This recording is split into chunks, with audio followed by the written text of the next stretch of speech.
మనందరిలో అప్పుడప్పుడు ఏదో ఒకటి పక్కింటి వాళ్ళ కొత్త కారు చూసినప్పుడు లేదంటే స్నేహితుడికి ప్రమోషన్ వచ్చినప్పుడు మనసులో ఏదో తెలియని ఫీలింగ్ వస్తుంది కదా.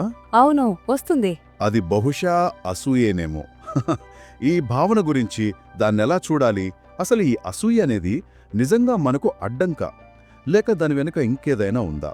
అంటే దానితో పోరాడడం కంటే దాన్ని అర్థం చేసుకోవడం బెటర్ అనిపిస్తుంది. ఏమంటారు? అవును, కరెక్ట్. ఇక్కడ ప్రధానంగా అదే చెప్తున్నారు. అసూయ అనేది ఒక అనవసరమైన భారం లాంటిది, అంటే వృధా ప్రయాస అని.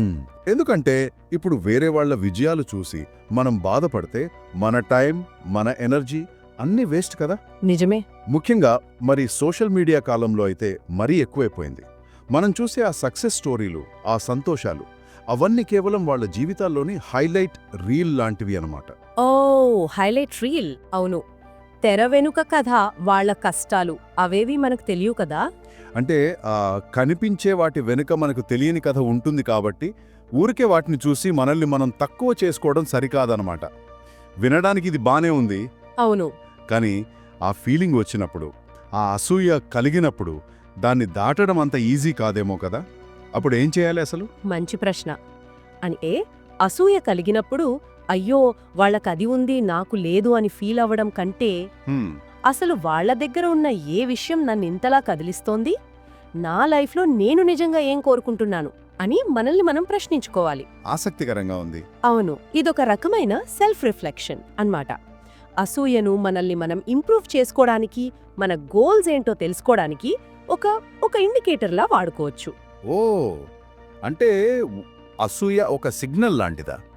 మన లోపల మనం ఏం కోరుకుంటున్నామో చెప్పే సిగ్నల్ అన్నమాట. ఇది బావుంది. అవును. చాలాసార్లు మనం తెలియకుండానే ఇతరులతో పోల్చుకుంటూ ఉంటాం. పోలికే అనవసరమని కూడా చెప్తున్నట్టున్నారు కదా. ఖచ్చితంగా. అది చాలా ముఖ్యమైన పాయింట్.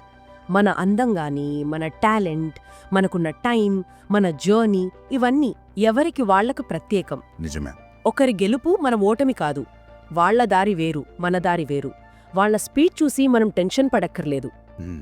మనలోని ఆ ప్రత్యేకతను గుర్తించి మన గ్రోత్ మీద మనం దృష్టి పెడితే అసూయ ప్రభావం అదే తగ్గుతుందని, లేదంటే అనవసరంగా ఇతరుల వెంట పరిగెత్తినట్టవుతుంది. అవును అవును, మన రేస్లో మనం వెనకబడతాం.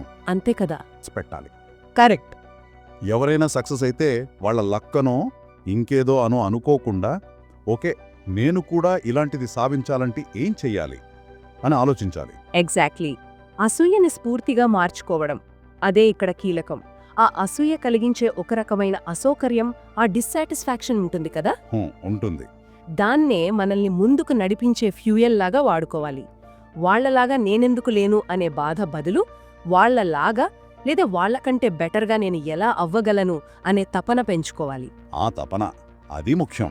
అవును, అది మనలో కాన్ఫిడెన్స్ పెంచుతుంది, మనల్ని యాక్టివ్గా ఉంచుతుంది. చివరిగా మనం ఎందుకో ఎప్పుడూ వేరే వాళ్ళని ఫాలో అవుతూ సెకండ్ ప్లేస్లో ఉండాలి, ఆ అసూయ అనే ఫీలింగే మన సక్సెస్కి మొదటి మెట్టుగా ఎందుకు మార్చుకోకూడదు? అబ్బా, ఇది నిజంగా ఆలోచించాల్సిన విషయం. అవును, బహుశా అసూయ అనేది మనం నిజంగా దేనికోసం పరితపిస్తున్నామో మనకు చెప్పే ఒక సీక్రెట్ మెసేజ్ ఏమో. అవును. దాన్ని సరిగ్గా అర్థం చేసుకుంటే అది మన బెస్ట్ వర్షన్కి దారి చూపిస్తుందేమో. ఇది ఆలోచించాల్సిన విషయం కదా.